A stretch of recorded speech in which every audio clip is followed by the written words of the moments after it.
provas e testemunhas.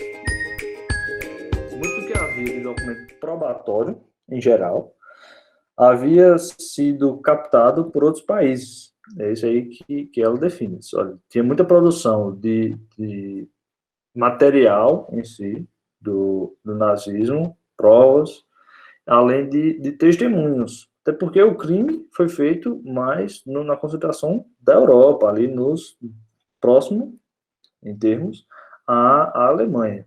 E a realização do julgamento em Israel prejudica o acesso a essas provas materiais em si, que lá se encontravam, além das testemunhas que eram valiosas ao caso, que também não teriam acesso e não tiveram acesso ao julgamento de Israel. Ou seja, acredito que aqui ela deixa claro que as intenções de Israel em realizar o julgamento lá se definiam muito pela questão política, porque se fosse para as facilidades e a preservação de relatos, não haveria sido em Israel, porque isso prejudicou o acesso a vários materiais. Além disso, o material da guerra, ao tempo que Hannah escreve, o material do que foi feito na guerra, o material nazista, ele era muito limitado. Não sei se até hoje. O livro O Inimigo Judeu, ele trata muitos relatos mesmo. Até os diários de Goebbels, nós temos acesso. Mas naquele tempo ela disse que era muito, muito mesmo limitado e que era complicado. O que de fato a gente tem que questionar se isso era, até que ponto isso era questões puramente por se tratar de um regime totalitário de controle de narrativas, da verdade e tudo mais. As próprias questões e políticas, decisões da solução final não se encontram em registros, em documentos, assim como uma tratativa política oficial do partido. Eles se encontram, as conclusões que nós temos, muito mesmo, é produzido por eufemismos e até outras vezes não, literalidade mesmo, da intenção de extermínio do partido nazista, e muito do que foi escondido, mas registros oficiais são poucos. Entretanto, a gente tem um registro, temos registros feito pelo próprio partido, inclusive de imagens dos extermínios e dos campos de concentração que eram feitos com a intenção de que quando ganhassem, quando tivessem dominado e efetivado o extermínio dos judeus como um todo, o partido nazista escancaria isso para o mundo e passaria o seu recado do que foi feito por aqueles que tentaram exterminá-los em suas mentes, né?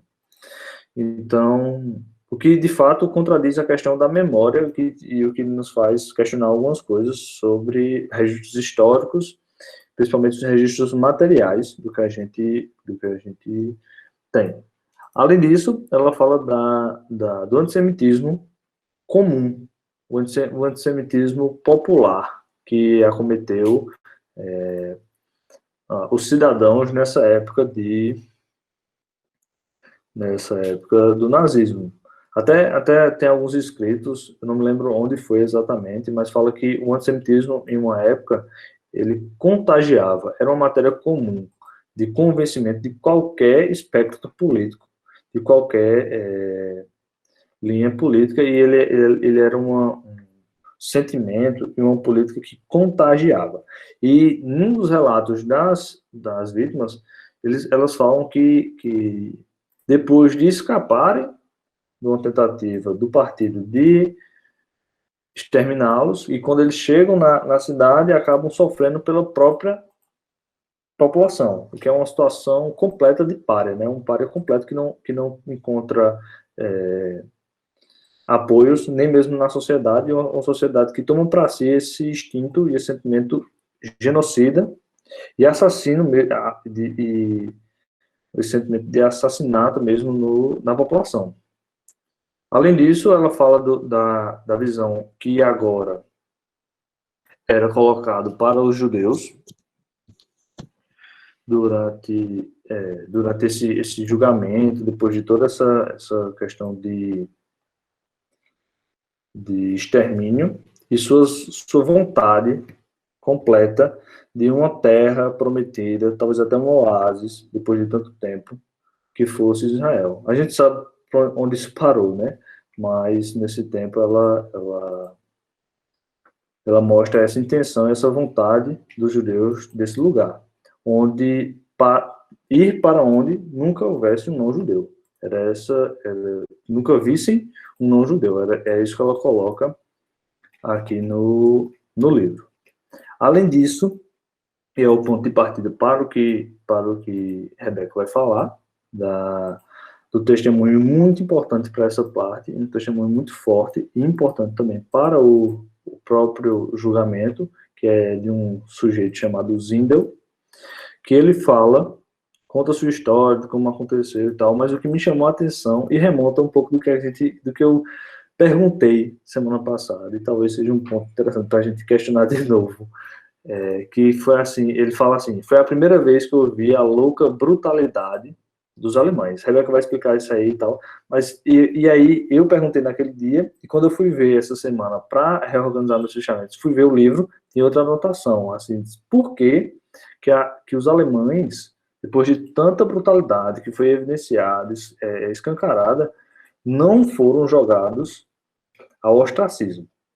Sempre essa pergunta, porque até no final da discussão, que o que a Rebeca vai apresentar também é sobre o legado para os jovens da Alemanha. É isso aí, Rebeca.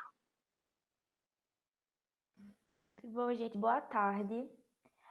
Como o João já disse, né, na parte dele, esses capítulos são muito sobre narrativas, descritivos e tal. E aí, nesse final desse 14º capítulo, a Arendt vai ilustrar muito alguns exemplos, alguns casos de judeus que sofreram e que foram ajudados pelos alemães, para a gente poder ter uma dimensão e fazer até uma ponderação dos casos. Então, o primeiro caso é desse senhor chamado Zindel, que João já mencionou, que aí é bem descrito aqui no livro como um caso que aconteceu da seguinte maneira. Ele era um senhor que já morava na Alemanha há 27 anos, e aí, em uma dada noite, eu acho que era até no dia do Shabat, que é o dia do descanso para os judeus, ele e a família dele foram abordados na sua casa. E na sua casa, no momento, estava ele, a esposa e um filho e sua filha. E aí foi instruído que eles se direcionassem até a região 11, que região é um nome, uma nomenclatura para delegacia, e que eles só deveriam ir lá com os seus documentos.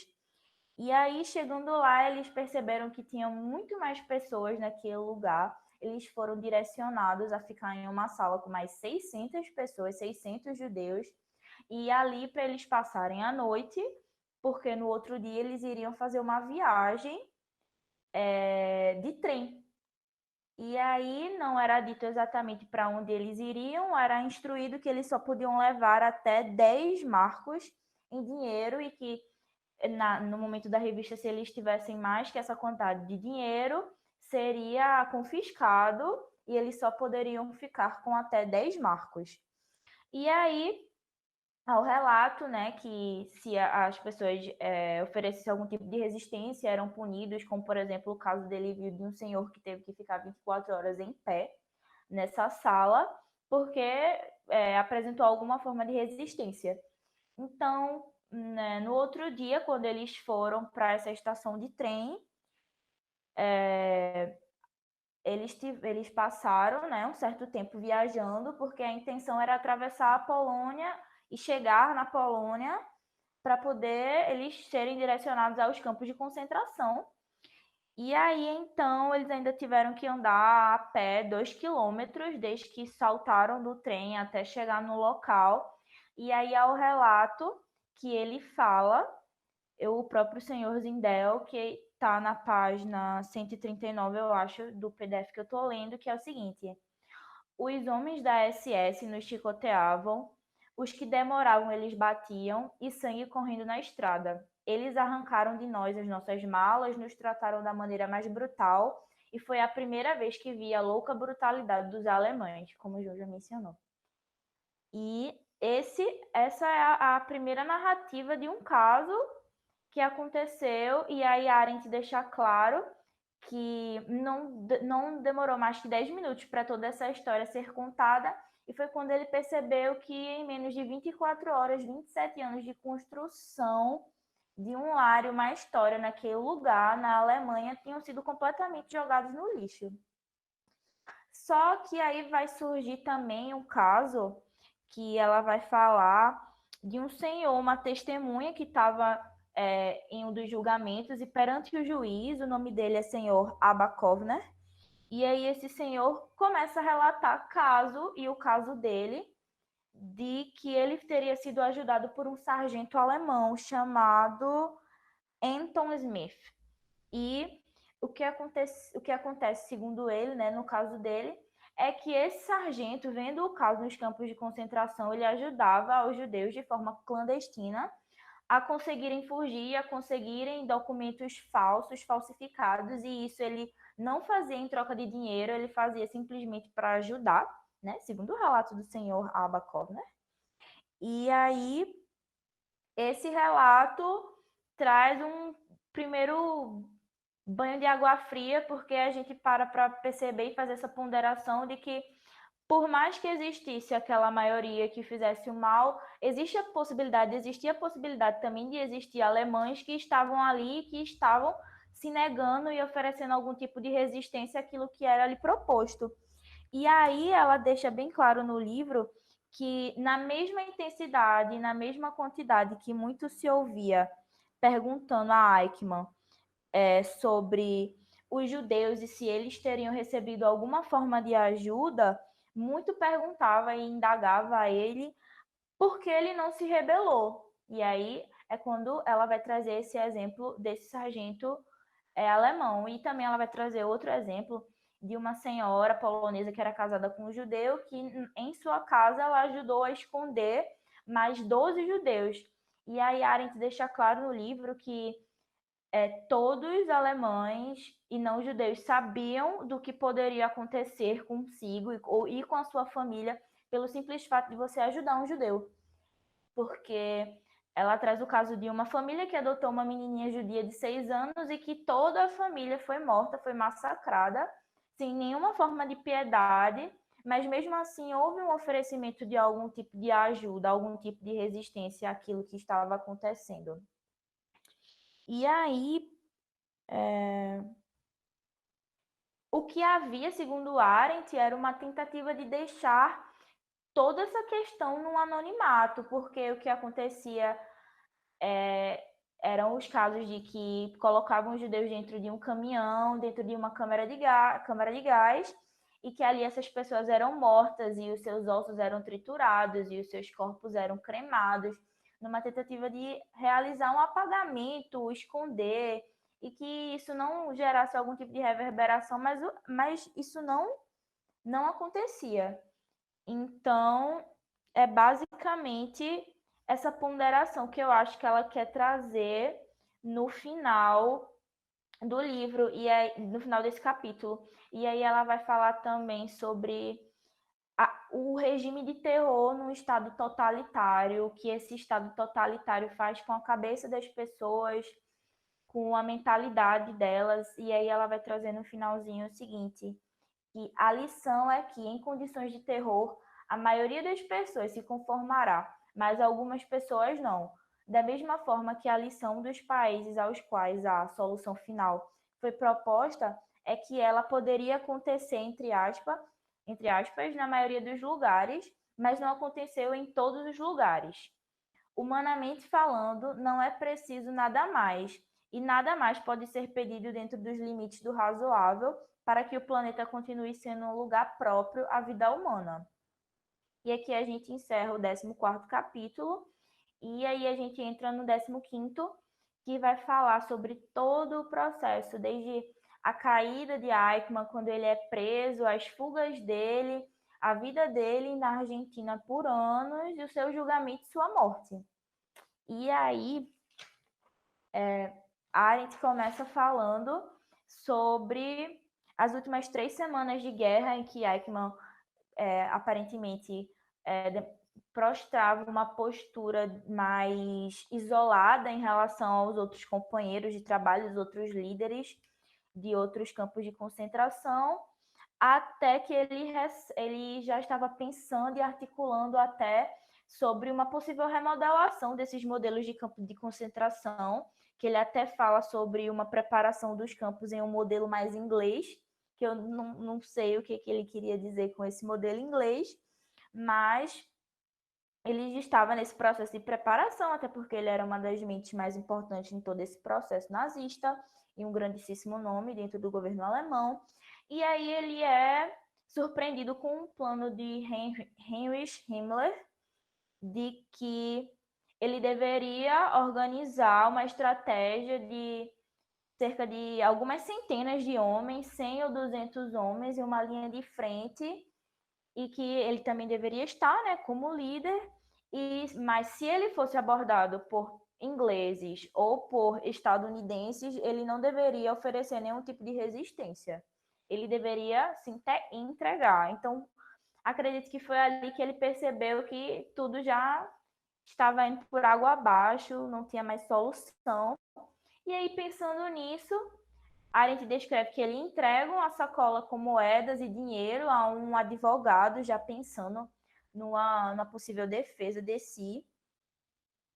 E ela deixa claro também que durante a fala do Eichmann é gravado e colocado nos autos só até aqui, porque o que interessa e não após a guerra. Então, o que aconteceu na Argentina e tal, isso não foi colocado nos autos. E aí, o que aconteceu foi que um senhor chamado Mosch Pielman, não sei se é assim que fala o nome dele, que acho que trabalhava lá onde ele fez lá, falou a versão dele, escreveu um livro chamado A Captura de Adolf Eichmann, que é até criticado o fato dele ter divulgado esse livro e, enfim, publicado esse livro, porque causou até um certo embaraço e poderia causar até danos ao julgamento que ainda estava em processo, ainda estava acontecendo. E aí, deixa eu só baixar aqui, porque tem um trecho que eu acho importante. E aí, nesse livro, alguns pontos são esclarecidos para a gente, como, por exemplo, o fato de que Eichmann nunca esteve no Oriente Médio depois que ele foi preso e conseguiu fugir. Ele nunca teve nenhuma ligação com nenhum país árabe. Ele não voltou, não foi da Argentina para a Alemanha, nunca esteve em nenhum outro país da América Latina fora a Alemanha e não desempenhou nenhum papel em atividades nazistas, organizações nazistas após a guerra. E aí isso fica extremamente claro nessa obra do Mosch. E aí é importante a gente começar a falar agora como se deu esse processo de captura nele, que é tão bem detalhado por Arendt no livro. E, como eu já disse aqui, né, ele partiu nessa missão, e aconteceu que ele foi capturado por soldados norte-americanos e acredito que ele tenha sido bastante inteligente no momento de sua captura, porque ele esconde sua identidade, mesmo após numerosos interrogatórios, e faz com que a sua família, e acredito que até o Estado alemão mesmo, pense que ele morreu. Ele não está vivo. Só que aí ele foi para um campo de trabalho, mas ele consegue fugir depois de um tempo. E é a primeira fuga dele. Ele foge para um local situado a 80 quilômetros de distância.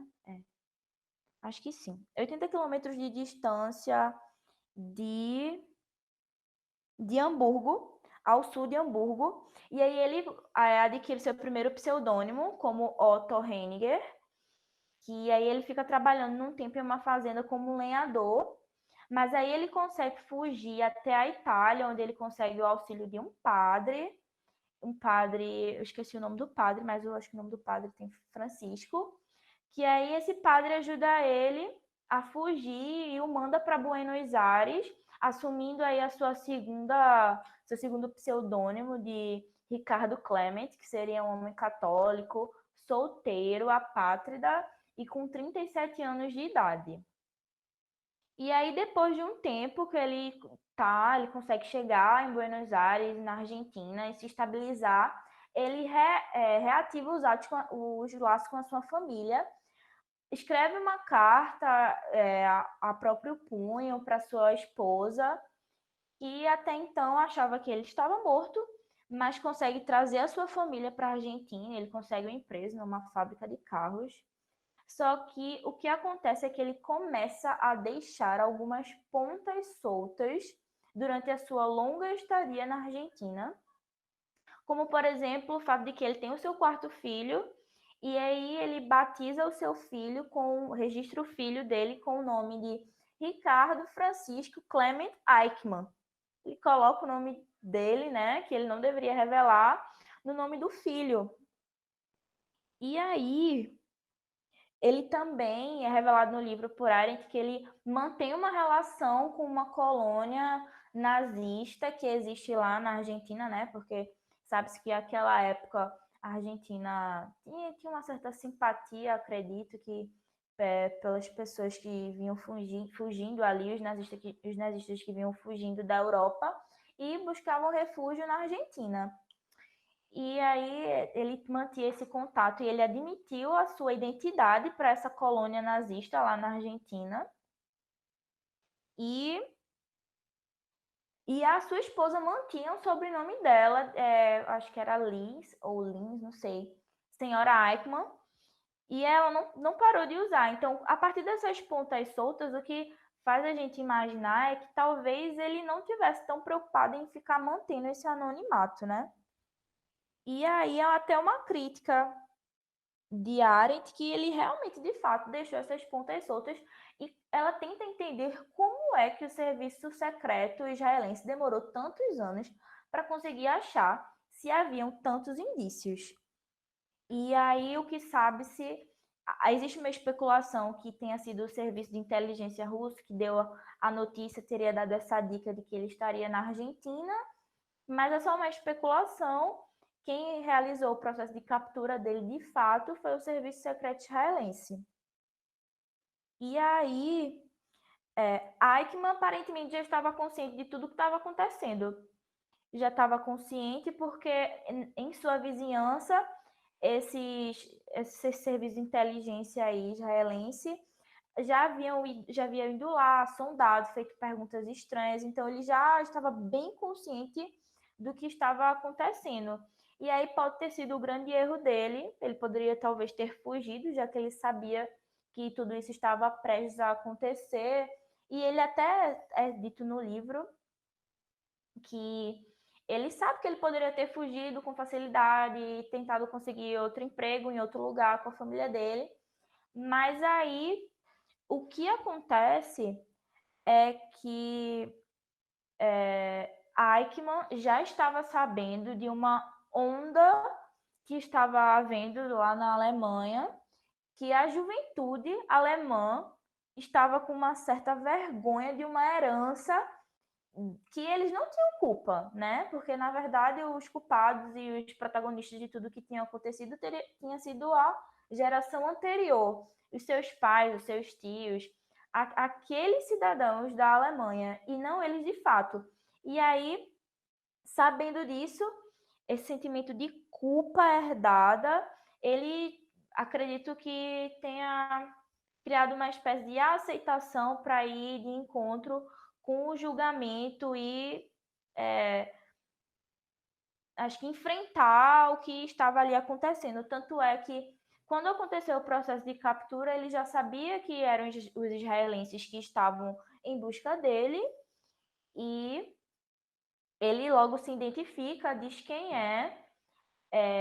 Eles não conseguem tirar logo de início Eichmann, porque a levar para Israel, porque eles precisam do transporte, né? E ia ser um avião, a gente precisa lembrar que isso é em agosto de 1959, então as coisas não eram assim tão simples.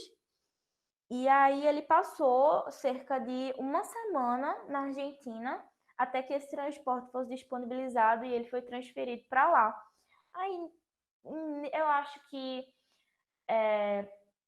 talvez até a Arendt traz isso no texto. Se a esposa dele tivesse ido em busca de uma ajuda do governo da Argentina, dizendo não, porque ela não revelou a identidade dele, né? Talvez eles até não tivessem conseguido deportar por causa desse caráter simpatizante do governo argentino com os nazistas. E aí, enfim, acontece, né, que ele foi deportado, foi levado até, até Israel.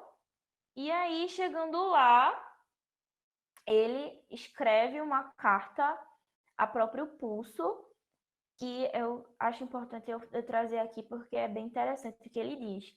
Ele traz o seguinte: eu, abaixo assinado, Adolf Eichmann, declaro de livre e espontânea vontade que, uma vez que agora minha verdadeira identidade foi revelada, vejo claramente que é inútil continuar tentando escapar do julgamento. Portanto, eu expresso minha disposição em viajar a Israel para enfrentar uma corte de julgamento, uma corte de lei autorizada. Está claro e compreendido que receberei assistência legal e que devo tentar registrar por escrito os fatos sobre os meus últimos anos de atividades públicas na Alemanha, sem nenhum embelezamento, a fim de que as futuras gerações tenham um quadro verdadeiro. Esta declaração eu a faço de livre e espontânea vontade, nem por promessas recebidas, nem por ameaças. Quero, afinal, estar em paz comigo mesmo. Como não consigo me lembrar de todos os detalhes e como parece que misturo fatos, solicito assistência que ponha à minha disposição documentos e depoimentos que me ajudem em meu esforço de buscar a verdade. Assinado Adolf Eichmann, Buenos Aires, maio de 1960. E aí já deixa bem claro que ele vai enfrentar a justiça da forma que ele tem que enfrentar, né? Ele tá bem resiliente, aceitou com facilidade. E aí, isso aqui não, rapidinho. Quando ele chega lá, ele já tem a certeza, né? Como o João falou no começo, parece que a presunção de culpabilidade existe, não de que ele pode ser inocente. Ele já chega realmente com a corda no seu pescoço. E aí ele até parece encarar a forma de uma, segundo Arendt, uma surpreendente equanimidade, porque ele diz que sei que o que me aguarda é a minha sentença de morte. E aí a ele é dado, né, claro, o direito à ampla defesa, e aí ele escolhe um advogado que foi indicado pela sua família, recomendado pela família, o Dr. Robert Servácius. Só que depois dele ter escolhido, ele percebe que talvez ele deveria ter uma equipe de advogados ali para lhe auxiliar por toda uma questão de até mesmo uma pressão da mídia que pudesse existir sobre esse advogado e que talvez fosse mais adequado ele ter uma equipe, só que mesmo ele voltando atrás, isso nunca aconteceu. E aí, durante o processo de julgamento dele, foram 114 sessões, em praticamente 2 anos de processo. E ele foi, ele foi indicado por 15 itens, 15 pontos, e que os 12 primeiros iriam levá-lo à pena de morte. Não tinha jeito. Então, era praticamente um caso perdido. Entre esses pontos de acusação, eu vou citar só alguns aqui. Provocar o assassinato de milhões de judeus, levar milhões de judeus a condições que poderiam levar à destruição física, causar sérios danos físicos e mentais, determinar que fossem proibidos os nascimentos e interrompidas as gestações de mulheres judias. Aqui só tem 4 dos 15, e nos 12 primeiros ele foi condenado e ele sabia que o que lhe restava é a pena de morte. E aí ele até consegue rebater alguns pontos, né, como por exemplo o fato dos ciganos que eram mortos quando ele fala que ele estava, na verdade, recebendo ordens do Heinrich Himmler, que eram diretivas dele, que ele ali não poderia assumir uma posição, um posicionamento ativo, ele era só um subordinado. Nisso, só um minuto. Ele começa a falar sobre qual, na verdade, teria sido a culpa dele. A culpa dele talvez tenha sido, e nas palavras dele foi, ele ter ajudado e instigado todo esse processo.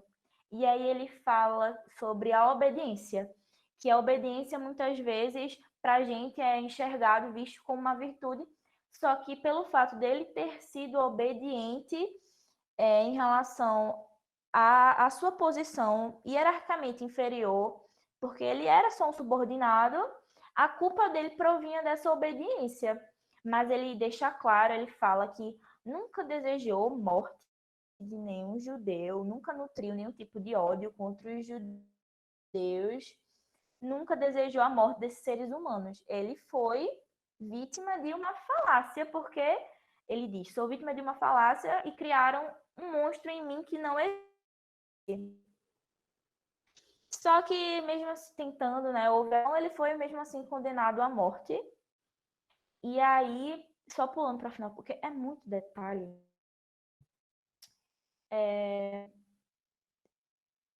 Quando ele é condenado, a sentença dele logo é executada, e de uma forma, em um momento que nem o seu advogado estava ali para talvez tentar uma protelação da data, com que fizesse com que ele passasse mais alguns dias vivo, não teve isso, e que até no livro isso é criticado, porque o historiador Martin Buber diz que essa execução foi um erro em proporções históricas, mas que mesmo sendo um erro em proporções históricas, acho que não pela sentença de fato, mas a forma que essa sentença ocorreu, sem haver a possibilidade de nenhum tipo de contestação, mas que mesmo sendo um erro em proporções históricas, deveria servir para que os jovens da Alemanha vissem isso e tomassem isso como experiência e como exemplo. E aí, quando todo o processo começa, né, o processo da morte dele, a gente deixa isso muito, muito claro, muito detalhado. Aconteceu, ele tomou, pediu metade de uma garrafa de vinho, a tomou, ainda recebeu a proposta de receber. Não tinha tempo para perder com isso, porque ele só tinha mais 2 horas de vida. Tá travando? Pronto, agora apareceu as mensagens de vocês. Tá pegando agora? Se estiver pegando de boa, alguém avisa. Tá. Bom, eu não sei a parte que começou a oscilar muito, mas eu acho que foi na parte que eu tava falando dos últimos instantes de vida dele. Valeu, galera. E aí, ele pede uma garrafa de vinho, bebe metade da garrafa de vinho, e aí ele recebe até uma proposta de aqui tá, não tá, tá me ouvindo? Tá travando.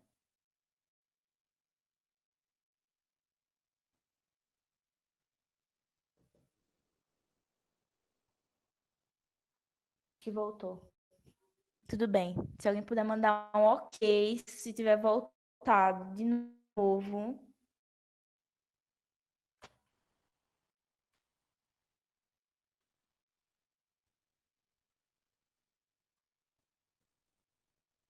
João, tá pegando? Por favor, me diz se tá pegando. Ótimo, alguém me respondeu. Obrigada. Porque aqui a imagem de vocês está travando muito. Enfim, eu vou tentar continuar.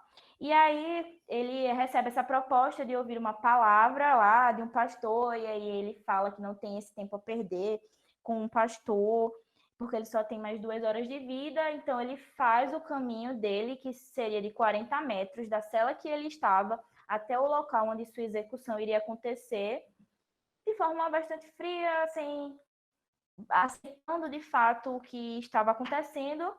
E aí, quando ele chega nesse local, ele pede para que não seja colocado nenhum tipo de capuz na cabeça dele, porque isso não é necessário, e ele pede para também ficar de pé.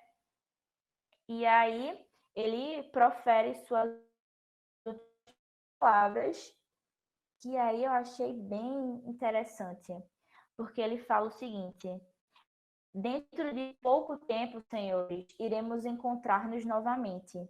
Esse é o destino de todos os homens. Viva a Alemanha, viva a Argentina, viva a Áustria, não as esquecerei. E aí a Arendt, ela termina esse capítulo falando exatamente sobre essa lição da banalidade do mal, que o ser humano, como ser racional, mesmo assim, em alguns momentos, se deixa agir em um governo totalitário por esse terror, essa naturalização do terror, onde a violência é simplesmente usada como ferramenta e como meio, e que se tivermos que passar por cima de uma população, exterminar milhões e milhões de judeus, como aconteceu, para chegar e se atingir uma determinada meta, tudo isso é deixado de lado e a violência é usada assim como ferramenta para atingir a finalidade que é desejada. Então, talvez seja até algo que a gente possa discutir um pouco mais sobre essa questão da banalidade do mal que ela traz aqui no final. Enfim, é isso. Desculpa porque travou. Então, como discussão, eu preferi não trazer um texto em si, mas eu dei uma lida em alguns temas importantes, principalmente num texto sobre de uma doutoranda à época em comunicação pela Unesp. E mostra um pouquinho e comenta um pouquinho sobre a importância do aspecto visual das narrativas, da memória, enfim, como mostra, e aí como indicação de filme ficam duas indicações inevitáveis, né? O julgamento de Nuremberg, que traz muito a importância do testemunho da matéria de prova visual, que muda totalmente o andamento do processo. O link está aí, e que Hannah Arendt comenta como isso potencializa as narrativas e tudo mais. Não exatamente isso das filmagens, enfim, mas como os relatos e as experiências têm um poder inegável. Além disso, a questão da destruição da psique pela SS é interessante. Sim, voltando, a outra indicação de filme é a Operação Final, é inevitável também assistir esse filme porque é a ilustração do que Rebeca falou, aí, da trajetória de vida de Eichmann, principalmente na captura dele. Mas, enfim, ela fala também, esse texto, eu dei uma olhada sobre a destruição da psique pela SS, como ferramenta de controle, de domínio total, que a professora já havia comentado aqui algumas vezes, e o que é importante é perceber como o totalitarismo ele realmente invade a estrutura social, enfim, com um controle total e completo. Além disso, eu vi a questão do impacto político de em Israel, do julgamento, o que nos faz questionar se aquilo ali se foi feito foi de justiça ou se foi uma vingança, ou se foi os dois, algum em cada parte, pelo que foi de influência, pelo que foi influenciado pelas circunstâncias sociais e pelo que influenciou a sociedade de Israel naquele tempo. Além de que um desses textos, esse texto dessa menina que estava fazendo doutorado, o espetáculo televisionado, alguma coisa assim. E ela disse que, ela coloca que talvez não tenha sido tão prejudicial. Ter sido espetacularizado realmente traz alguns prejuízos do que, por exemplo, a gente já tratou aqui. Mas a questão de televisionar parece construir um material bom de memória, entendeu? Para que nunca se esqueça, para que saiba o que foi feito, para que se construa exatamente aquela narrativa de uma forma mais robusta. Então, esses são alguns pontos que eu achei interessante e que cabe algumas problematizações. Além disso, e aí uma parada que eu achei muito interessante, muito antes da gente se preparar para a apresentação, eu tenho mandado para a Rebeca, que é uma citação. Primeiro é o livro em si, ele já é bastante interessante, que é o 1984, de George Orwell. Ele fala muito sobre... Eu não quero indicá-lo como um retrato do que foi o totalitarismo, até porque os críticos acham que é mais um retrato do stalinismo, mas como um processo de compreensão da trajetória totalitária em si, principalmente de como trata a narrativa, a realidade e a memória.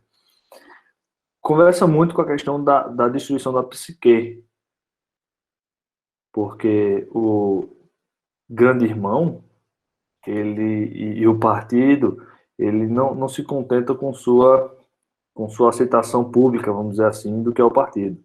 Ele só se contenta com a sua total dominação, a dominação da sua mente.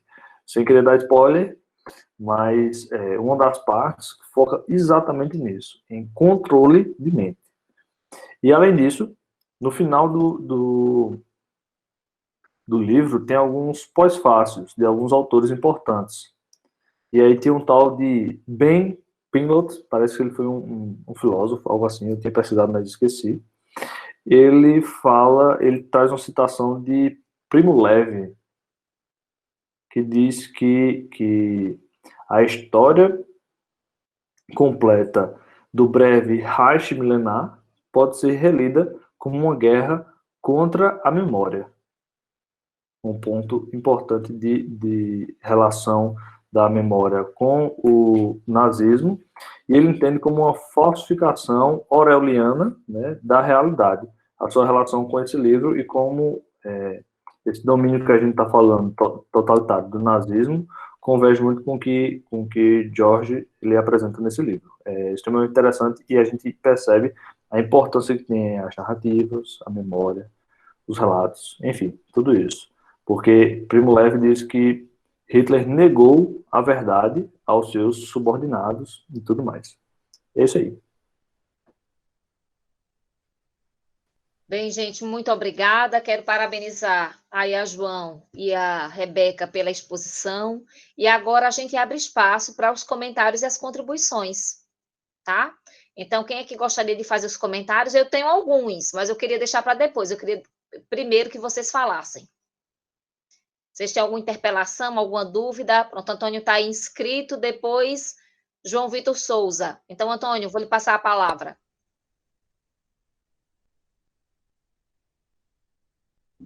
Pronto, me ouvem bem? Sim. Pronto. Eu, antes de mais nada, parabenizar Rebeca e João Vitor pelas apresentações, pelo destrinchamento dos temas.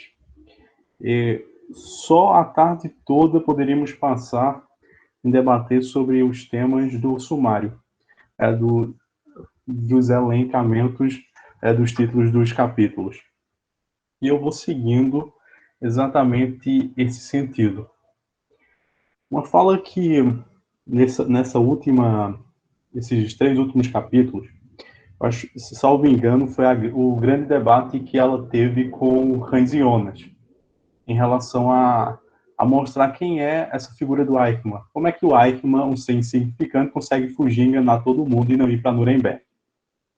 Aí, o contexto da minha fala é quando o João Vitor mencionou a questão do filme do Tribunal de Nuremberg, que apresenta muito bem quando, eu não sei quem é dos grandes que é entregue, não sei se é o Himmler que é entregue, que se entrega, que era o chefe da Força Aérea, e se entrega ao general da Força Americana e vão comemorar.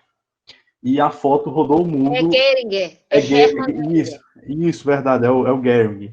Isso. Aí vão ao mundo comemorar. Opa, como é que vai comemorar a entrega de um e aquela coisa, e o Gering é aquele ser, como fala, era o tirador de onda, vamos dizer assim, do regime nazista. Era o boa praça da coisa, ele sabia fazer.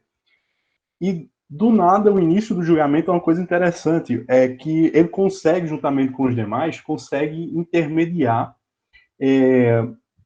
um jeito que o próprio Robert, o promotor, acusador americano, estava perdendo a chance e perdendo um detalhe no debate em relação aos demais membros da corte e dizer, é melhor a gente não matar, não expor, matar. Isso é um dos relatos que falam que a pena não seria uma pena capital para todos. E no decorrer, eu acho uma sacada muito interessante, é que pelo psicológico a gente só debate pelo psicológico.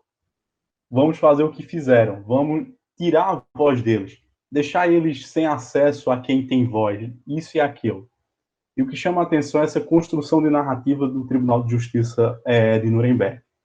É porque eles precisariam taxar os novos crimes, e o crime principal, o crime contra a humanidade. E como é que taxa dentro do direito penal crime contra a humanidade? Quais são os mecanismos de crime contra a humanidade? E no decorrer da história, crime contra a humanidade não era algo não era algo novo, mas sim as guerras anteriores eram mais não humanitárias do que propriamente o período do que os nazistas fizeram com os judeus. O exemplo que Rebeca traz sobre os campos, esses possíveis campos ingleses, salvo engano, é que o campo de concentração não é experimento nazista. O campo de concentração é experimento da Inglaterra, experimento francês. Não era a primeira vez que eles usaram o campo como experimento. Eram os campos de detenções. Salvo engano, Foucault vai dar esse exemplo no Vigiar e Punir, e vai retratar muito bem como era o campo e como era a prisão. O campo era sinônimo de prisão. E quando eles vão, no sentido alemão, no sentido da coisa, é que houve uma união entre o campo e entre a fabricação, entre a questão dessa forma de fabricar. O grande diálogo e a grande tema é que eles estavam no campo de detenção, deram direito a um advogado em 24 horas, que nunca chegou advogado, e que eles trabalhavam em relação ao Reich. Porque como é que não lembrar que o trabalho liberta, que é a frase de Auschwitz? Ou seja, tem todo esse sentido, esse relacionamento de trabalho como esses campos de fábrica e campos de concentração. É que eles argumentaram. Só que o que é que vem escrachar no julgamento? São as imagens. As imagens, o relato, ninguém acreditava como era que era possível o humano fazer aquilo nesse sentido. E quando chegou as imagens das valas, das casas de incineração, das câmaras de gases, todo mundo se escandalizou. Como é que é possível uma guerra fazer isso? Como é que nós, vencedores, nós não fizemos isso com vocês quando vocês se renderam? Vocês se renderam e tiveram um julgamento justo. E a questão da justiça é que entra nesse debate. Porque a frase inicial de João foi excelente. Os vencedores julgaram os algozes. Israel julgou como vítima. Mas será que a sociedade alemã foi vítima inicialmente e depois não foi vítima? Como é que se dá essa relação de processo de você não se transformar em vítima de um processo político que depois você sai desse processo como sobrevivente? Porque o judeu sobrevivente vai a Israel, consegue a Israel. Lá ele é sobrevivente, ele é vítima e ele é testemunho e, principalmente, ele é a testemunha do processo. Mas só que a testemunha do processo também são a sociedade alemã que sai desse processo e eles incrementa uma palavra: reconciliação. Uma reconciliação com ethos e uma reconciliação com o sentido de comunidade. Mas eles sofreram na pele também outro processo. Foram divididos ao meio por um muro, entre um lado capitalistas e comunistas. E mais uma vez, o que o processo judeu foi feito pelo antissemitismo, eles foram negados também esse sentido do lado comunista. Ou seja, a experiência do campo se transforma para testemunha. E a grande questão que fica nesse relato final que a Hannah Arendt vai fazer é se a quem uma testemunha fala. Se ela fala a si ou se ela fala ao outro. E nesse sentido, aí eu vou adentrar e vou ampliar agora a discussão do que ela não retratou, mas só que seus leitores vão retratar. E o Agamben muito bem o fez. Agamben, nesse sentido, vai retratar o que resta de Auschwitz. E o que resta de Auschwitz, eu acho, é um livro pequeno, mas tem uma densidade dentro do projeto Homo Sapiens incrível. Porque ele inicia a sua advertência ao livro interessante. Abro aspas. Uma das lições de Auschwitz consiste em entender a mente de um homem comum. É infinitamente mais difícil que compreender a mente de Spinoza ou de Dante. Ele abre parênteses. É também nesse sentido que deve ser entendida a afirmação de Hannah Arendt, tantas vezes mal interpretada, sobre a banalidade do mal. Fecha aspas. E ele diz que o evidente das lições de Auschwitz é que o testemunho continha, com sua parte essencial, uma lacuna. A lacuna era a voz de quem não pôde dar testemunho nos tribunais. E nessa advertência que o Agamben faz, que ele é um escritor bem interessante, ele adverte o que é que vem por aí. Se o livro for ruim ou não, depois ele vai dizer, mas ele dá essa brecha de leitura. Mas essa advertência do que resta a Auschwitz é o caminho que ele vai começar a sua discussão com as influências de Benjamin e com as influências também da Hannah Arendt sobre quem é a testemunha. Eu não vou adentrar não para a gente dar tempo aos colegas discutirem, mas como texto complementar, a professora vai, próxima semana, sobre memória, e se abrir essa parte inicial sobre a testemunha. Eu deixo para dialogar a próxima semana e apresentar quem é essa testemunha e, principalmente, quem é o muçulmano. O muçulmano é a vítima do campo, é a vítima da exceção. E eu, mais uma vez... Você não quer montar uma pequena apresentação para a próxima semana, não? Para você já trazer esse relato como formação complementar ao tema principal? Eu fico responsável, sim. Vou aproveitar, né, gente? Aproveitar, deixa, né? Eu agradeço mais uma vez a discutir, principalmente a gente está na parte final do livro, mas pela coragem de discutir um livro feito Eichmann em Jerusalém. Eu lembro eu vou abrir um parêntese, e eu lembro muito bem que quando foram aproveitar para discutir o Eichmann em Jerusalém, pelo filme, tem um filme, dá uma visão, um filme sobre Hannah Arendt e ver qual é o relato da banalidade do mal. Mas só que fica a deixa que o livro Eichmann em Jerusalém, por ser uma linguagem de reportagem, não deixa de ser, eu acho que um dos livros mais difíceis da Hannah Arendt também. A Arendt não tem uma leitura, vamos dizer, uma leitura boa de compreensão, aquela leitura que ela vai detalhar, ela não vai conceituar, mas ela vai dar os caminhos para a gente entender o que é essa banalidade do mal. E terminando minha fala com essa advertência do Agamben, a banalidade do mal é o comum da ação de um homem. Nesse sentido, eu agradeço demais a apresentação de Rebeca, a apresentação de João Vitor. Ainda tem a parte final do livro, mas muito bom acompanhar os relatos do grupo durante todo esse período de estamos longe e tão perto ao mesmo tempo. Muitíssimo obrigado, professora. Repasso a palavra aos demais. Obrigada, Antônio. Vocês querem comentar logo, Rebeca e João Vitor? Vocês querem fazer alguma consideração, algum comentário? Eu só queria dizer que eu achei interessantíssimo essa questão do alemão que foi vítima também sobrevivente. Isso aí realmente expandiu um pouco minha mente quanto àquele questionamento do futuro da Alemanha e do legado dos jovens. Interessantíssimo, valeu mesmo. Eu queria só... É porque nesse finalzinho do livro, né, ela não nem destrincha tanto essa questão da banalidade do mal. Eu até comentei com o João. Poxa, João, e aí? O que eu posso falar sobre isso e tal? E aí, massa que tu falou sobre essa obra do Agamben, né? Porque aí a gente pode até dar uma pesquisada e tal. Vou ver se eu acho. Se tu puder escrever aqui de novo, porque aí se eu achar, eu até coloco no Drive. Não, tudo bem. Eu, salvo engano, eu tenho um PDF dele e mais disponibilizo. O livro é O que Resta de Auschwitz.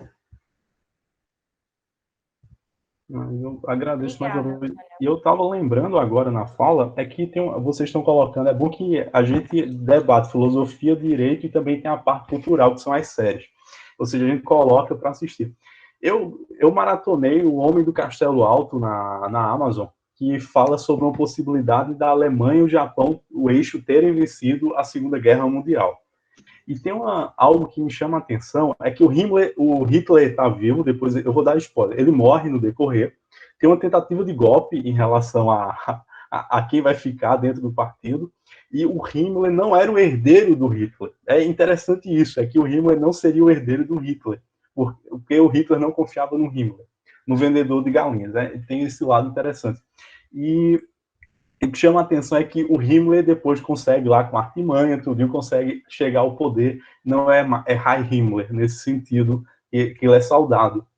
Mas só que tem um detalhe da mulher do Himmler em relação a uma das mulheres que são protagonistas americanas. Vocês lembram que nós, do Reich, demos pão a vocês. Nós resgatamos vocês da questão da obscuridade política e social e demos vida. É uma coisa bem interessante. É uma distopia, é uma narrativa péssima em relação, porque é nada a ver, mas só que eles mostram esse sentido de como a possibilidade do Reich e como é que o discurso é tão fraco que houve um acreditamento geral nesse sentido. E o que eles mais temiam era a parte cultural do homem, que o homem fosse cultural e fosse questionador. É o que a Hannah Arendt vai debater sobre a questão do pensar. Era só essa minha contribuição. Muitíssimo obrigado. Eu vou ter que sair mais cedo, porque tem outro grupo daqui a pouco. Mas eu vou ficar por enquanto. Obrigada, Antônio. Então, eu vou passar a palavra para João Vitor Souza e depois para Pedro. Boa tarde, companheiros. Queria parabenizar pela apresentação. E a discussão de hoje me lembrou muito os últimos capítulos do caso Demianuk, que eu já indiquei, que é o Monstro ao Lado, da série do Netflix. A argumentação utilizada, eu acredito que o advogado Demianuk, que foi o responsável, eu posso dizer, para que ele vivesse mais alguns anos, sem dar spoiler, mas já dando, ele diria que no caso, me esqueci o nome do rapaz que utilizava o...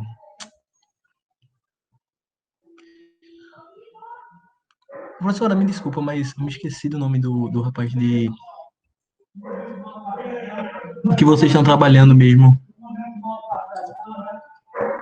Quem? Eichmann? Enfim, Eichmann, desculpa. Eu acho que o advogado do Demiano, que ele diria que o Eichmann, ele deixaria a dúvida, realmente ele é culpado ou ele deixou-se acreditar que é culpado? Tá entendendo? Porque em todo momento ele afirmava que o Demiano era um bode expiatório a fim de diminuir a culpa alemã pelo Holocausto, afirmando que a Alemanha queria ser absorvida nesse julgamento, encontrando culpados em outras nações, porque o Demianuk era ucraniano, né? O próprio Ivan Demianuk escreveu um documento lido pelo seu advogado na sala de audiência em Munique, no dia 13 de abril de 2010, onde acusava a Alemanha de ser responsável de situação degradante que Demianuk se encontrava. Então, no final do julgamento, ele vai ser julgado na Alemanha e os israelenses não gostaram do resultado. E certa vez perguntaram a ele o porquê daquele resultado para o promotor, e o promotor disse que vocês, para os israelenses, que vocês têm as suas testemunhas, nós temos nossos documentos, que fez com que desse tal decisão. E essa questão midiática e tudo mais me levou muito a uma noção de o clamor pela justiça, né?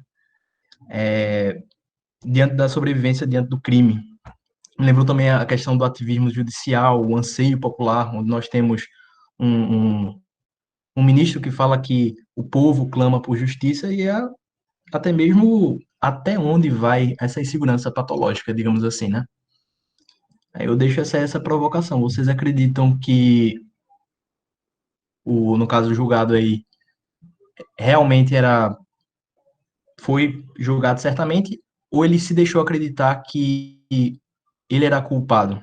Tendo em vista que também o Damiano, que no final, quando ele é julgado e tudo mais, ele vai falar que qualquer pessoa como ele colaboraria para o nazismo, tendo em vista a iminência da morte, né? E é isso, minha colaboração com vocês hoje. Obrigado pela atenção. Gente, para a gente abrir em bloco, né? Eu vou abrir a palavra para Pedro, porque aí vocês já respondem a questão do João e do Pedro, e depois a gente abre para o próximo bloco, né? Que já tem Henrique escrito. Eu tenho uma pergunta que é relacionada à questão do paradoxo de Auschwitz, que é relacionada àquela questão onde a origem do totalitarismo, Hannah Arendt fala na parte da apatridia, ela fala que os apátridas, ao cometerem um crime, eles recebiam uma condição, eles eram tratados com mais humanidade do que na sua condição cotidiana de apátridas. Aí eu queria saber se essa fala de Arendt sobre a apatridia em origem do totalitarismo se relaciona ainda aqui um pouco com essa questão do paradoxo de Auschwitz.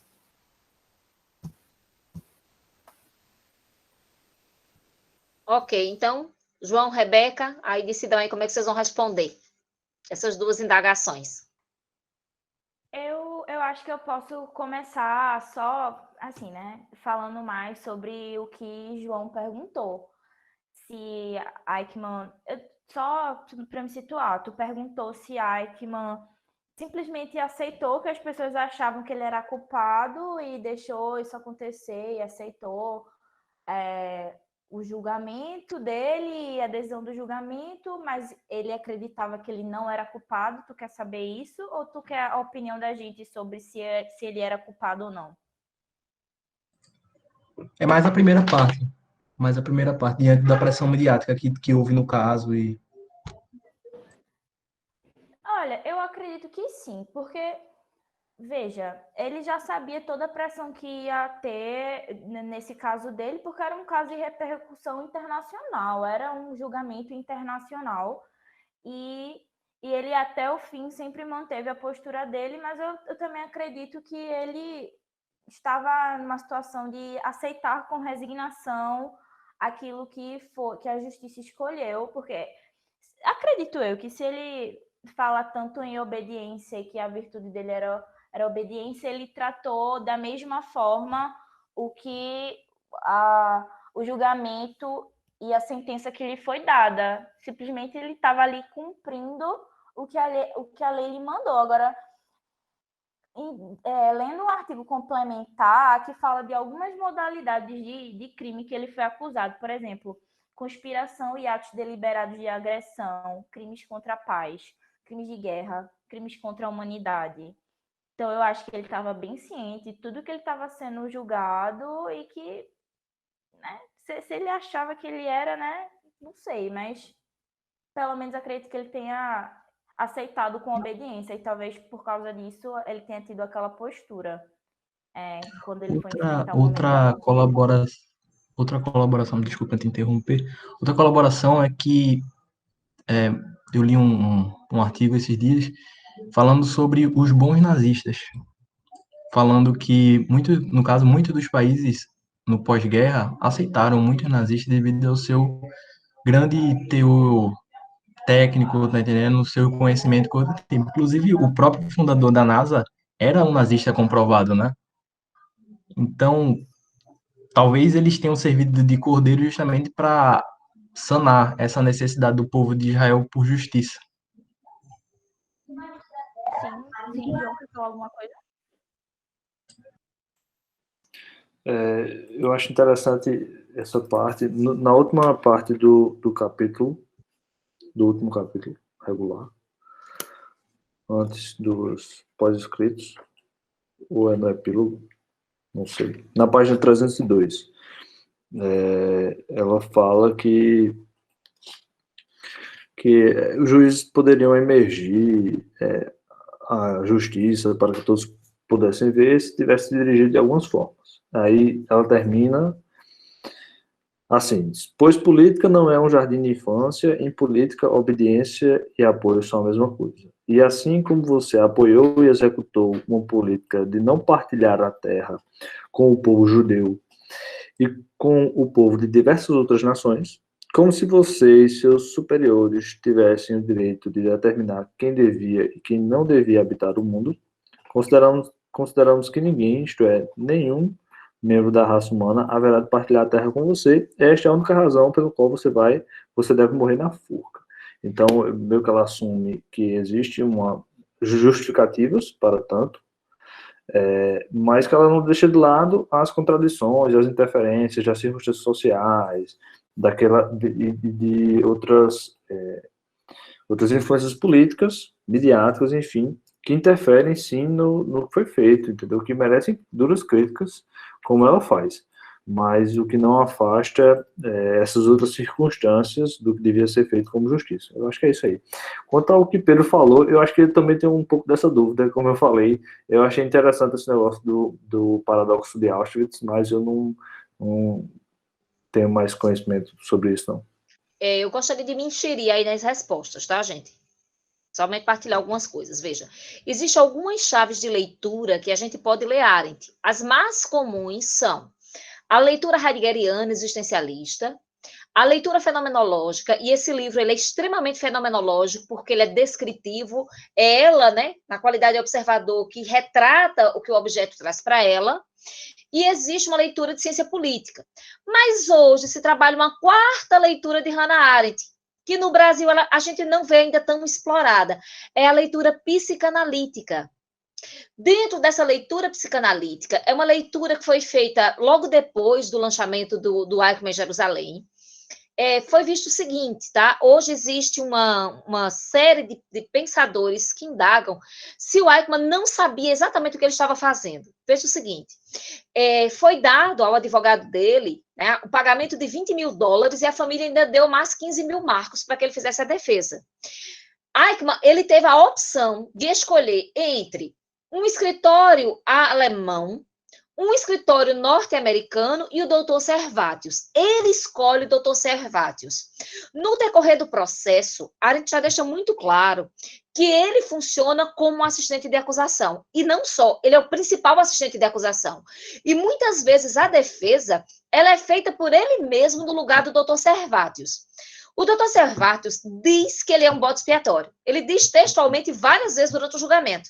Mas o Eichmann jamais se colocou na posição de bode expiatório.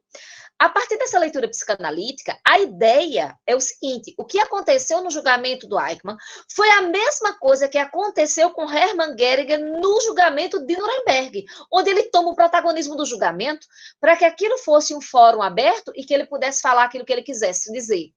Então, dentro dessa análise psicanalítica, o que se acredita é o seguinte: Eichmann já era um homem de mais de 60 anos. Ele era um homem sem grandes perspectivas de vida, mas ele era um homem que tinha condição de fazer a história e de contar a história através da sua própria voz.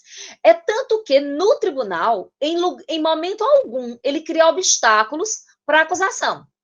Ele responde voluntariamente todas as perguntas. A carta que Rebeca leu e que consta no livro, né, consta no segundo capítulo que foi apresentado hoje, acredita-se que uma parte dela já tinha sido uma construção anterior do governo israelense, mas não a carta toda. E é tanto que ele diz que ele só assina voluntariamente a carta se ele puder falar com as suas próprias palavras. Então, você acredita que no final do texto ele fale por si? E quando ele fala em relação à juventude alemã, porque a juventude alemã está cobrando algum alicerce de memória, porque, veja, a gente tem algumas memórias presentes. A gente tem a memória, principalmente, a memória americana, dos americanos que chegaram lá, foram vencedores da guerra e são salvadores do mundo. Nós temos a memória russa, que é muito parecida com a memória alemã, desculpe, com a memória americana. Nós lá chegamos, salvamos a Alemanha dos nazistas e criamos um processo de limpeza para os nazistas. E tem mais, os russos ainda criaram um canal de ida dos sobreviventes dos campos de concentração para Israel. Inclusive, Hannah Arendt denuncia que meio que eles não tiveram muita escolha, não. E eles estavam tão assustados com a perspectiva de estar num lugar onde não tivesse só judeus, tá? Que eles aceitaram de bom modo, meio sem reflexão, e ir embora para Israel para se livrar dos traumas que foram sofridos dentro do processo de guerra. Mas Eichmann, dentro dessa perspectiva, ele está tentando fazer um processo de uma construção de uma memória alemã de um jovem que não se falava na Alemanha sobre o que tinha acontecido nos campos de extermínio, mas ele estava dizendo, olha, é preciso falar sobre outra ótica, sobre a ótica de quem recebia ordens, sobre a ótica de quem estava sendo um fiel cumpridor do serviço do Estado alemão. Ou seja, ele tenta trazer um processo de distorção da história. É por isso que a gente não pode entender o Adolf Eichmann como um imbecil. Veja, Hannah Arendt não traduz a palavra exata da tradução daquilo que ele fala sobre Eichmann, não é propriamente palhaço. Ela diz que ele é um bufão. Tem diferença. Qual é a diferença entre ser um palhaço e ser um bufão? O bufão era aquela figura que divertia os reis medievais, os senhores medievais, mas ele divertia contando verdades. O bufão era uma figura muito respeitada na corte, porque ele dizia ao rei aquilo que o rei não tinha coragem de ouvir de outra pessoa e que seria punido se o contexto não fosse de gracejo. Então, Adolf Eichmann, ele estava longe de ser um indivíduo que era um indivíduo tolo. Ele não é um tolo. Ele é um homem inteligente, mas ele é aquele homem da inteligência técnica. Ele é o homem incapaz de reflexão sobre seus próprios atos. O que ele está querendo utilizar ali, o tribunal, é para ele contar a sua história e dizer assim, eu também fui vítima do processo. Eu não sou esse monstro que estão apresentando porque eu não tinha nenhum poder de decisão. Estão me acusando de fatos, porque são 15 acusações, das quais em locais que foram praticados em lugar que eu nunca estive, em que eu não tinha poder de mando, em que eu, na qualidade de burocrata, simplesmente tinha como missão fazer com que os trens tivessem uma sincronicidade em relação à sua chegada e partida, de forma a ter uma eficiência em relação a levar essas pessoas para os campos de concentração e diminuição de gastos, porque uma guerra gera crise econômica. Então, dentro dessa crise econômica, ele tinha que fazer isso da forma mais eficiente possível. O que Hannah Arendt está querendo denunciar com o processo da banalidade do mal e com Eichmann na figura do processo da irreflexão é dizendo o seguinte, o Eichmann não é vítima, não. Tá? Aí trazendo a questão aqui mais específica para o que o João está colocando. O Eichmann não é vítima, não. O Eichmann é parte da engrenagem burocrática que retira do homem o seu poder de reflexão, mas ele é extremamente atuante na construção de uma memória que vai fazer com que ele seja vítima como vítima do processo. É tanto que na apelação há cartas do mundo inteiro pedindo para o Eichmann não ser executado. Ele gera um processo de comoção. Quando ele toma aquele vinho, será que Eichmann não está comemorando? E dizendo assim, eu agora ganhei uma tribuna para o mundo me ouvir? Porque até o julgamento de Nuremberg, o nome de Adolf Eichmann não aparecia em lugar nenhum. Ele não aparecia como sendo um carrasco nazista. É a partir de Nuremberg que o nome dele é tratado, mas sempre como um funcionário inferior.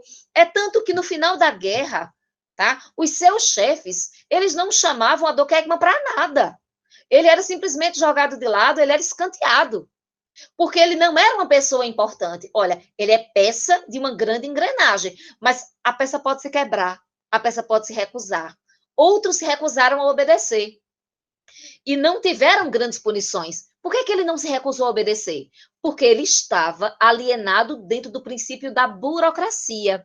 Essa denúncia da burocracia que vai aparecer nas entrelinhas do Eichmann em Jerusalém, ele é muito bem tratado nas origens do totalitarismo, na parte em que se fala sobre imperialismo, onde ela vai falar sobre raça e burocracia como sendo os dois grandes pilares da construção do totalitarismo, porque o totalitarismo não se constrói da noite para o dia. Existe um ambiente pré-totalitário. Então, só trazendo aí essa discussão para o processo, para que a gente entenda mais ou menos como é que a coisa se descortina. E aqui me enxerindo na pergunta do Pedro, tá?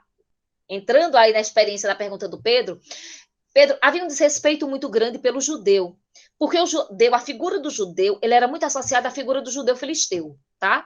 Do judeu arrivista, daquele que procurava se integrar na comunidade, que procurava tirar dinheiro através do processo de exploração da comunidade. O ódio gerado ao judeu, ele é um ódio que remonta, né, o século XIX. Veja, não é que não houvesse movimentos antissemitas no passado, mas não tinham, segundo Arendt, as mesmas características do ódio judaico, que configuraram o movimento antissemita que vai estar presente ali no nazismo, certo? É isso que ela vai dizer bem claramente na primeira parte das origens do totalitarismo. O judeu que comete um crime, ele é considerado um judeu não filisteu. Ele é respeitável porque ele é alguém que rompe com o paradigma judaico da exploração financeira. Porque como é que essa exploração acontecia? Dentro da ideia do protocolo de Sião, essa exploração acontecia no submundo, acontecia nos bastidores. O judeu ele não estava exposto, ele era aquele que dominava, e o projeto, né, narrado pelos protocolos de Sião, era exatamente isso.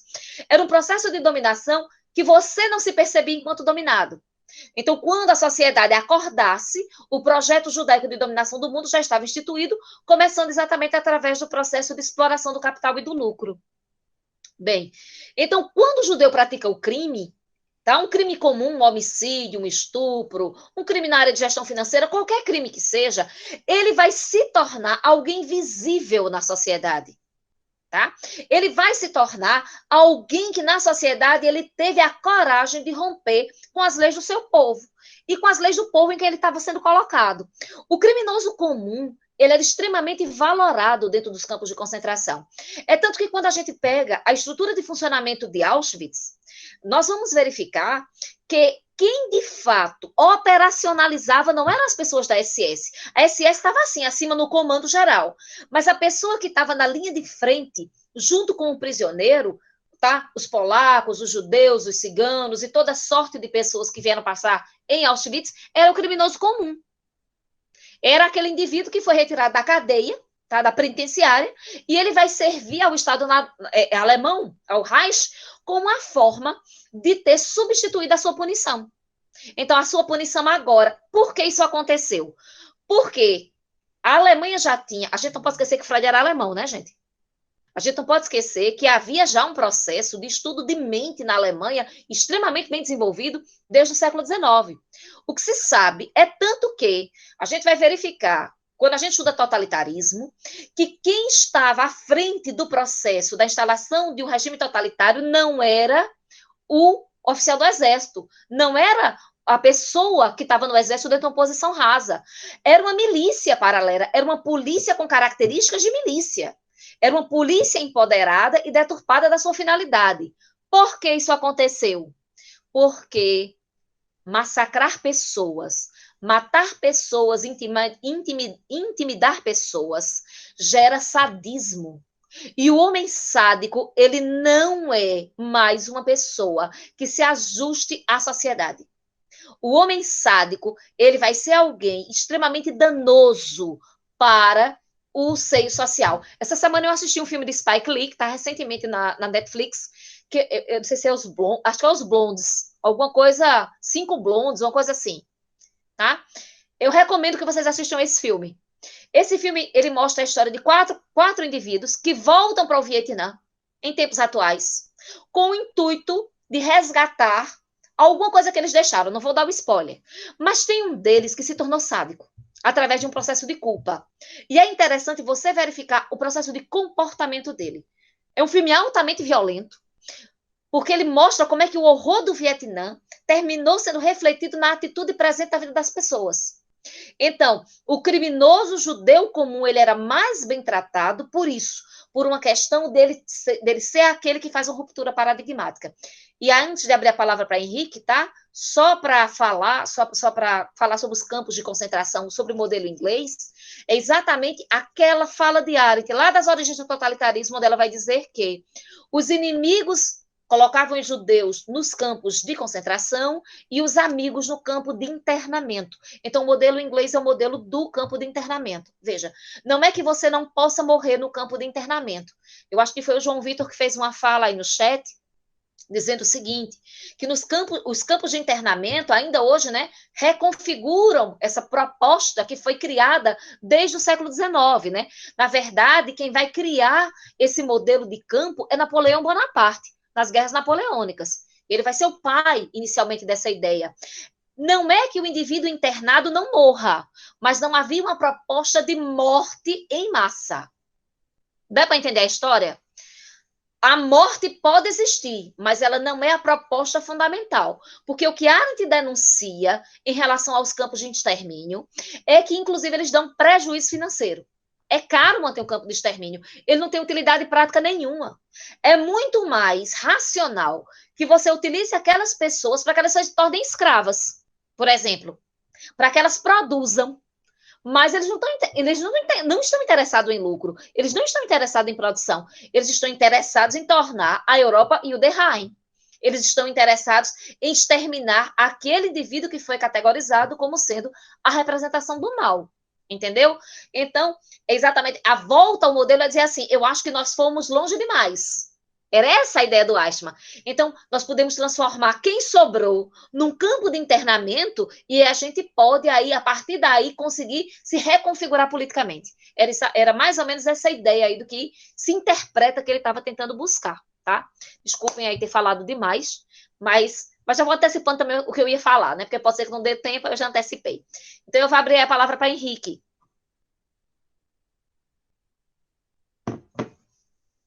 Henrique escreveu no chat. Poderiam comentar sobre a questão da memória e a instalação do Estado de Israel e com o apagamento, inferiorização e respeito da Palestina?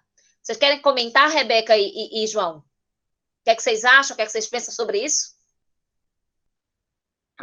Eu, sinceramente, não tenho muito domínio sobre isso, não, professor. Eu já ouvi a senhora comentando um pouco sobre isso, acho que essa tem mais propriedade. Mas o que eu acho é que tem algumas complicações aí de percepção do histórico, né, da história por parte do povo e tal, que a gente vê em outras matrizes. Eu já vi umas críticas parecidas, semelhantes ao que acontece com Israel hoje e algumas violências religiosas, mas eu prefiro passar a palavra para a senhora, professora. Rebeca? Eu também copio as palavras de João, leiga totalmente. Gente, coincidentemente, eu já estava escutando uma fala de um historiador no Centro dos Estudos Hannah Arendt retratando sobre isso. Então, a fala não é minha, eu vou retratar aqui o que foi discutido hoje, que eu concordo, porque eu acho que tem muito sentido, certo? Em relação àquilo que foi colocado. Veja bem, uma das memórias que vai se tentar resgatar a partir do julgamento do Eichmann é a questão da memória do sofrimento judaico. Por quê? Quando Israel monta esse espetáculo, tão criticado por Hannah Arendt, mas tão elogiado por outra gama de pensadores. E por que elogiado? Elogiado por essas questões que vocês já consideraram. Tá? Elogiado porque cria uma memória. Agora é um processo geral de criação de uma memória sobre aquilo que os judeus foram vítimas. Esse processo de criação, ele vai dizer respeito à criação de uma memória de sofrimento do povo judeu, no qual o povo judeu nunca mais deve passar. Eu vou repetir. No qual é um processo de genocídio, do qual o povo judeu nunca mais deve passar. A proposta não é universal. A proposta é um recorte exclusiva em relação ao povo judeu. Então, a luta não tem nada a ver com os genocídios africanos, a luta não tem nada a ver com genocídios ocorridos em outras regiões do Oriente Médio. A luta não tem nada a ver com as questões relacionadas à América Latina. É tanto que a Hannah Arendt, quando ela vai falar sobre o povo boer, que é um povo, é uma ficção de povo, tá? Que mora na África do Sul e que cria exatamente a cultura africana, que é aquela cultura de apartheid e de segregação racial. Eles odiavam os judeus, porque quando os judeus lá chegaram, eles conseguiram construir uma sociedade industrial, diferente daquilo que eles queriam, porque eles queriam, lá, os construtores da cultura africana, queria que a cultura considerasse uma cultura racial, uma cultura baseada no processo de exploração do trabalho, e não uma cultura capitalista. Mas os judeus, apesar de terem sido vítimas lá na África do Sul do processo de segregação, eles não sensibilizaram com a questão do sofrimento do povo negro, tá? Então, o que é que a gente consegue perceber sobre isso? Aí eu vou resgatar Karl Marx. Karl Marx tem um livro extraordinário chamado Manuscritos Econômicos e Filosóficos. E outro fantástico, que é uma resposta, na verdade, é uma provocação chamada A Miséria da Filosofia. E nessas obras, o Karl Marx vai denunciar que o povo judeu é um povo extremamente sectário. E ele vai falar isso com a propriedade, se a gente for pegar aí o conceito de lugar de fala, que muitas vezes algumas pessoas colocam isso de uma extrema radicalidade, ele era judeu, né? Então ele está falando ali de uma experiência, apesar de ser de uma família judaica protestante. Tá? Apesar disso, o Karl Marx vai trazer essa fala desse sectarismo. Então, quando essa memória ela é criada, Henrique, ela não é criada dentro de um processo de universalização. Não existe uma luta dizendo assim, nós agora queremos, nós, povo judeu, que foi imolado em um determinado período da história, que foi o período conhecido como Holocausto, queremos agora nos colocar à disposição do mundo, na qualidade de bandeira de luta, onde nós vamos, a partir de agora, lutar para que nenhum lugar do mundo ocorra uma experiência de genocídio. Isso não vai acontecer. A experiência é específica em relação ao povo judeu. É exatamente por isso que não há um processo de culpa em relação ao povo judeu no que se diz respeito à segregação da população palestina. Quando a gente vai estudar o processo de construção do Estado de Israel, certo? Quando a gente vai verificar esse processo de construção, a gente vai verificar o seguinte: o Estado de Israel, durante o período sionista, ele era 1/3 do tamanho que ele é hoje. Outro terço do Estado de Israel, ele foi comprado da população palestina. E a população palestina, quando ela vende, e vende as melhores terras, as terras mais agricultáveis, as terras que tinham fontes de água, eles não perceberam o perigo de receberem tanto dinheiro pelas suas terras. Eles não perceberam que, a partir do momento que eles vendessem aquelas terras, para onde é que eles iam? Eles não pensaram nisso, simplesmente pensaram no lucro fácil. E o outro terço foi tomado à força da bala e da imposição bélica. Então, a gente está falando de um povo que sofreu muito. Essa experiência ela tem que ser contada e retratada para que ela nunca mais aconteça. Porque a Hannah Arendt ela faz uma denúncia muito grave. Ela diz assim, quando tecnologicamente o homem descobre algo e emprega essa tecnologia na política, ele sempre vai utilizá-la todas as vezes em que ocorrer essas condições de possibilidade. Olha, a Hannah Arendt não é uma futuróloga, mas ela está colocando aqui uma coisa para a gente botar na cabeça, tá? E não dormir. Ela está colocando uma coisa dizendo assim, nós conhecemos a tecnologia da morte, a naturalização da morte e o processo de transformar as pessoas em supérfluas. Desde transformá-las em supérflua, do ponto de vista sem o extermínio, do ponto de vista da atomização das pessoas e do controle das massas, como em transformá-las de uma forma supérflua dentro do processo de extermínio e de fazer com que elas não sejam, né, passíveis de serem colocadas seu grau de importância no mundo. Então, Hannah Arendt nos traz essa denúncia.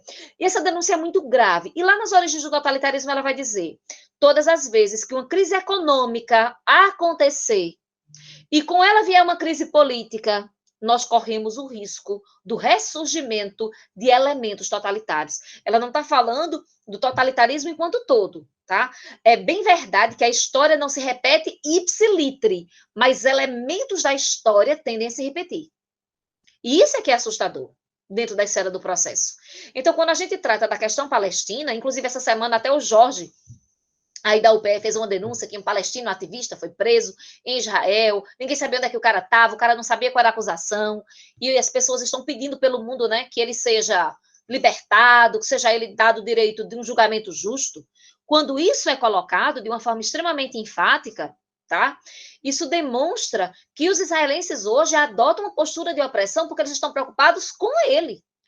O resgate da memória é um resgate exclusivo, e daí a gravidade do assunto, certo? E aqui o João Vitor, né, escreve aqui no chat, eu vou ler, porque é muito grande. Ele diz assim: para o meu ver, conforme a leitura de Pollock sobre esse assunto, o exemplo, os sobreviventes dos campos de concentração que, após serem libertados, retornaram à Alemanha ou à Áustria. Seu silêncio sobre o passado está ligado, em primeiro lugar, à necessidade de encontrar o modus vivendi com aqueles que, de perto ou de longe, ou ao menos sobre a forma de consentimento tácito, assistiram à sua deportação. Não provocar o sentimento de culpa da maioria torna-se, então, um reflexo da proteção à minoria judia. Contudo, essa atitude ainda é reforçada pelo sentimento de culpa que as próprias vítimas podem ter, ocultos no fundo de si mesma. A essas ações políticas do silêncio, acrescentem-se aquelas pessoais que consistem em querer poupar os filhos de crescer na lembrança da ferida dos pais. Eu não vou te responder, mas tem alguns pontos da tua fala que me remetem a uma situação que confronta um pouquinho com isso que você está colocando. É a questão do surgimento de maio de 68. Vocês conhecem o movimento de maio de 68? O movimento universitário de maio de 68? Tá? O movimento universitário de maio de 68, ele é extremamente emblemático, né? E ele é construído, veja, o polo de surgimento do movimento de 68 é a Alemanha. Depois é para a França, Itália, chega até aqui no Brasil, quando exatamente o AI-5 vem borrar o início dele aqui no Brasil e não permitir que ele se estenda. Nos Estados Unidos ele teve uma força extraordinária. Pois bem, a ideia inicial de maio de 68 começa exatamente pelo processo de culpa, tá? Que é promovido em relação à juventude alemã, que começam a questionar principalmente os seus avós. Qual foi o seu papel em relação à existência do nazismo? O que foi que você fez? O que foi que você criou? Porque houve um processo de repulsa e de horror dessa juventude, onde eles disseram o seguinte: se faz necessário romper com os paradigmas do passado. Então eles disseram: a gente não pode carregar a culpa dos nossos pais, mas nós podemos ser os criadores de um modelo de sociedade onde os germes totalitários jamais possam voltar a existir. Então, o movimento de ruptura de maio de 68, ele é muito forte em relação a essa possibilidade da criação de uma nova sociedade plural, onde o processo de liberdade política esteja empregado. Quando a gente vai verificar as idas de Hannah Arendt à Alemanha, ela volta muitas vezes à Alemanha. Inclusive, tem uma série de entrevistas de Hannah Arendt que já estão traduzidas, ou que tem legendas que a gente pode acompanhar. A gente vai verificar que em Arendt, o processo de liberdade não é um processo de liberdade qualquer, não. É um processo de liberdade política. Mas isso não vai ser só em Arendt. Vai ser em Arendt, em Primo Levi, ou Primo Levi, em Agamben, e uma outra, em Eric Weil, tá? Em toda uma sorte de pensadores que vão vir do período, e eles vão trazer ideias que são extremamente comuns. Que ideias são essas? A ideia da construção do novo, a ideia da construção de uma sociedade de perdão e promessa, a ideia de criar uma memória em relação ao passado, mas não gerar um processo de culpabilidade no futuro, e a ideia de não vitimização das vítimas no sentido do coitadismo. Veja, a criação de uma memória não tem a ver com o crescimento do coitadismo, de dizer assim, nós, coitadinhos de nós. Porque no julgamento do Eichmann, o Servetus dizia o tempo inteiro: e por que vocês não se rebelaram? E por que vocês não fizeram nada em relação às testemunhas? Só que a situação é extremamente complexa. E Arendt, ela não desmerece essa complexidade. Ela não desmerece o fato de que lutar naquele determinado momento era muito difícil para uma comunidade que não estava acostumada à participação política. Não é que não houvesse uma resistência judaica, ela existiu. Mas o gueto de Varsóvia, por exemplo, é extremamente emblemático, um movimento de resistência judaica. A resistência francesa, que havia muitos judeus que configuraram a resistência francesa, tá? No próprio processo aqui que ela conta, né, do apoio da população a que judeus pudessem fugir, a que judeus pudessem lutar de alguma forma, Isso aconteceu, mas isso não foi suficiente para libertar toda uma população. Isso não foi suficiente para combater um Estado que era uma máquina de guerra. A gente tem que pensar a Alemanha como uma máquina de guerra. Não era um Estado qualquer, não era o Brasil, que tem um exército lá, que se for para qualquer guerra, dizem que o exército brasileiro não dura uma semana em qualquer guerra. E é bem possível que isso seja verdade. Por quê? Porque nós não temos o hábito de guerras externas. Mas a guerra ela foi preparada. Veja, de 33, quando Hitler ascende ao poder, a 38, quando ele começa efetivamente o seu processo. Veja, até de 33 a 38, a gente tem um ambiente pré-totalitário. A partir de 38, a gente tem a instalação pesada do totalitarismo. Houve alguns anos de preparação, mas a gente já está falando de um movimento nazista financiado e extremamente articulado desde 29. Então, eu estou falando de 4 anos antes. Mas eu estou falando que desde a perca da Alemanha, tá? Na Primeira Guerra Mundial, em 19, já havia um projeto de reconstrução da Alemanha em termos da criação de um Reich totalitário. Olha quantos anos eu já estou retrocedendo. Isso não aconteceu da noite para o dia, gente. Isso é uma situação processual. A Hannah Arendt, ela pode e tem falhas, como todo teórico tem, em relação às suas considerações.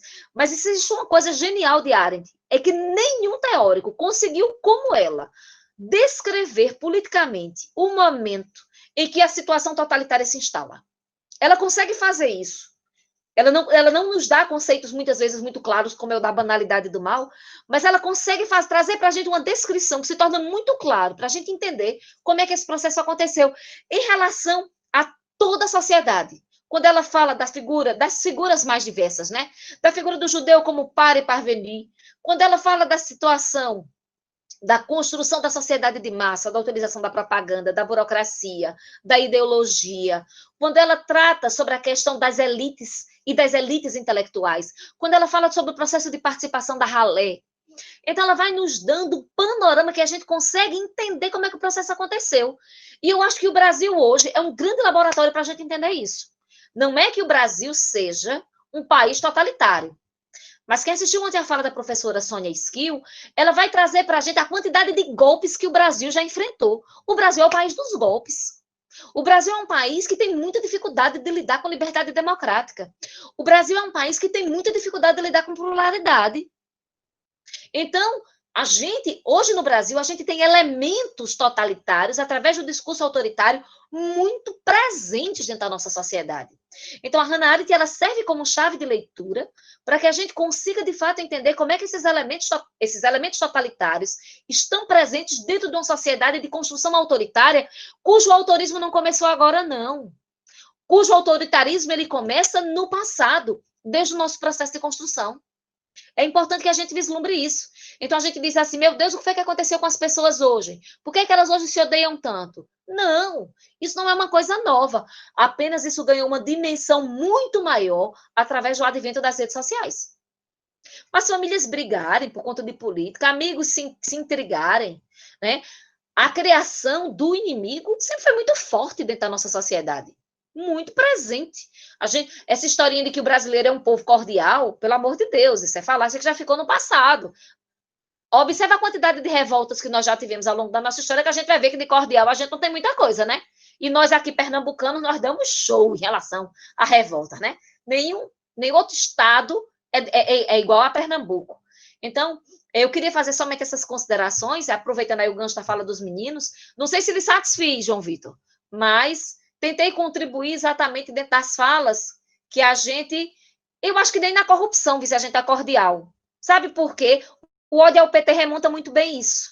Porque todo mundo roubou, mas quando o PT tentou se apropriar de alguma coisa, o PT foi odiado, demonizado e satanizado. Então, eu acho que nem na corrupção a gente é cordial. Entendeu? Então, fica aí a deixa para que a gente pense sobre isso. Então, em virtude do horário, gente, eu quero agradecer muitíssimo a Rebeca e ao João Vitor, tá? Sobre a excelente apresentação. Quero que vocês... Vou passar a tarefinha agora, certo? Eu não tinha passado a tarefinha. Vocês estão com um texto em construção. exatamente um exercício de leitura sobre aquilo que a gente estudou esse período. Então, eu quero colocar para vocês em 3 semanas, veja, isso não é do dia para a noite, não é amanhã, aumentar em 1000 palavras e tentar fazer um fechamento do texto que vocês já estão produzindo. Certo? Aumentar em 1000 palavras, e aí vocês utilizem a bibliografia daquilo que a gente já estudou esse período. Tá? Daquilo que a gente já leu, daquilo que a gente propôs. Não é que vocês não possam utilizar bibliografias outras, mas é interessante que a gente, de fato, tenha um processo de compreensão das nossas leituras. Tá? É isso, Ana Luísa, mesmo. Nisso até os pobres são excluídos. Pois é. Não que os pobres não sejam corruptos, tá? Não que a cultura de corrupção não seja no Brasil, assim, bem banalizada. Mas, infelizmente, essas situações acontecem. Então, na próxima semana, né, eu já aproveitei o gancho de Antônio, que falou muito, para ele tratar, vou pedir para que ele trate sobre a questão do testemunho, e eu vou tratar sobre a questão da construção da memória, certo? A gente sabe que não dá para esgotar o tema, é um tema muito vasto, mas para que a gente pegue principalmente as principais chaves de leituras, para que a gente consiga discutir. E aí, eu gostaria que o pessoal que não apresentasse o epílogo e os pós-escritos. E aí eu queria, tá? Democraticamente, até agora eu esperei que alguém se ofertasse. Ninguém se ofertou. Então, eu gostaria muitíssimo, Henrique, você aí que já tem coragem de fazer as coisas, né? E apresentar. Eu gostaria que você convidasse 1 ou 2 colegas seus de sala para poder fazer a apresentação disso. E vou lhe deixar na liderança disso, certo? De vocês apresentarem o epílogo e o pós-escrito, certo? Então, do mesmo jeito que a gente está apresentando, hoje em dia, todo mundo, as aulas já voltaram, ou a preparação das aulas já voltaram em muitas instituições. Olha aqui, o Henrique já está organizando. Pois é, Henrique. Então, vou lhe pedir encarecidamente esse favor, e aí a gente faça um processo de organização e para a semana vocês apresentam quem é que vai organizar. Pode utilizar o que vocês quiserem, a forma é de vocês, certo? Se vocês quiserem falar com slides, se quiserem fazer a apresentação do jeito que vocês pretenderem. O nosso objetivo aqui é fazer o processo de leitura e tirar dúvidas. Algumas vezes até a gente sai com dúvidas, porque a gente não tem todas as respostas. Algumas vezes até a gente não concorda com o que o outro colocou, não tem problema. O problema é que a gente consiga, de fato, amadurecer esse pensamento. E aí, vão pesquisando sobre as leituras de Arendt, para que a gente possa já fazer a proposição do que a gente vai ler no nosso próximo semestre. E como é que a gente vai trabalhar? Se a gente vai trabalhar com chave de leitura, com autores externos, tá? Fazendo uma mescla de temas. Vejam aí como é que vocês querem trabalhar para que a gente consiga, para que nós consigamos nos apropriar dessas leituras, tá bom, gente? Então, muito obrigada a todo mundo e vamos em frente, nos encontramos na próxima semana, tá certo? Tchau, tchau, professora. Boa noite. Boa Obrigado. noite. Tchau, tchau. Boa noite, companheiros. Tchau, tchau. Boa noite.